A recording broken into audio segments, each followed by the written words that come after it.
that? Sort of apropos of that, and it seems like there's a huge difference between the youth in Vietnam with the draft and the youth today, where there isn't time to deal with those issues.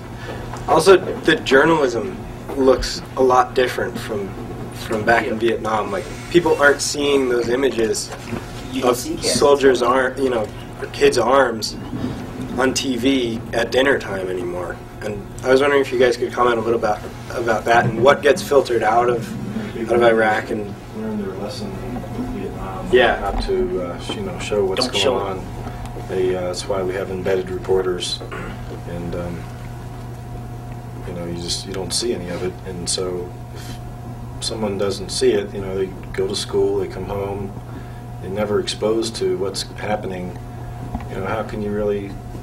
I mean, where's the impulse if they don't feel it in their bank account or something? I mean, they're insulating it, a large segment of American society against it, and so since they don't feel it, they're not moved to do anything about it.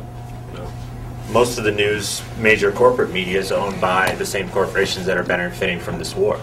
And there's just a New York Times article that came out that there was actually paid journalists that infiltrated different news organizations to write stories that were already a controlled message by the government. And a lot of them been outed, but we can't find them all. So our government is actually putting people on the payroll to infiltrate NBC, CBS, CNN, and give their story. And a lot of them are ex-military. And there's a huge push for the corporate media just to perpetuate this war. In the actual combat zone, most of them are in the green zone, and they get their information from military sources. While I was in Iraq at FOB Skunyon, I didn't see a single journalist, not a single one, the entire year I was there. So they certainly didn't cover any stories in and around Bakuba. So, that's very difficult, but you do see documentaries coming out that are very, very powerful. You see independent media, there's stuff on the internet. So hopefully as technology increases, we're going to have these other independent sources that are doing the real journalism. Where's Sean from the Leviathan? Right here. Right on. Sean, your paper here in CC. That's an important source, and if you want some real investigative journalism, you might have to turn to these alternative sources to get the real facts. Check out the Arabic papers, see what they're writing. I mean, there's easy ways to get online and find out some of these other papers that are actually translated for you to get the other point of view on what's going on. You got to go to other countries' news sources to find out what's going on in your own country. It's very funny just how different the world views the war in Iraq from us. It's not because they're warped or they're stupid or they hate America. It's because their media isn't being forced like ours. So there's operations in Iraq of U.S. military trying to kill journalists to suppress certain stories. We have a huge civilian firm that actually exists in the Middle East that is producing news stories for even Arabic sources. So our sources pick up their news stories thinking that they're real.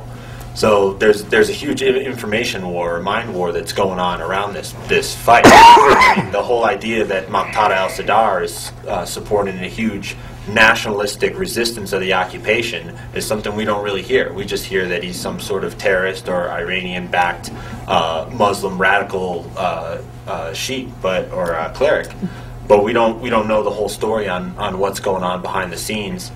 And we don't see the millions of people marching in peaceful demonstrations in Iraq to get rid of the occupation. We don't see it, but it's going on every day in Iraq. At the Winter Soldier, when I agreed to testify at the recent Winter Soldier, I had no idea of the original Winter Soldier and that there hadn't been a Winter Soldier since the first Winter Soldier. News agencies from all around the world was there. Who was missing? American corporate media. None of them were there. CBS, NBC, Fox, CNN, none of them were there. But BBC was there? We had BBC, we had Al Jazeera, we had PBS. They were all there, but nothing from corporate media. Amy Goodman was there. The Al Jazeera website is a pretty good place for news. They have an English page, and so just go to aljazeera.com, I guess, /English. Has anybody seen Control Room? And, It's a documentary about Al Jazeera and Josh Rushing, who was the Marine officer who was in charge of kind of being the liaison for Al Jazeera, who was pretty opposed to Al Jazeera at the time in the making of the movie. He has actually quit the Marines and now has taken up a job for Al Jazeera and is working in Washington, D.C. for Al Jazeera International. Actually, his book is at Pikes Peak Library. You can read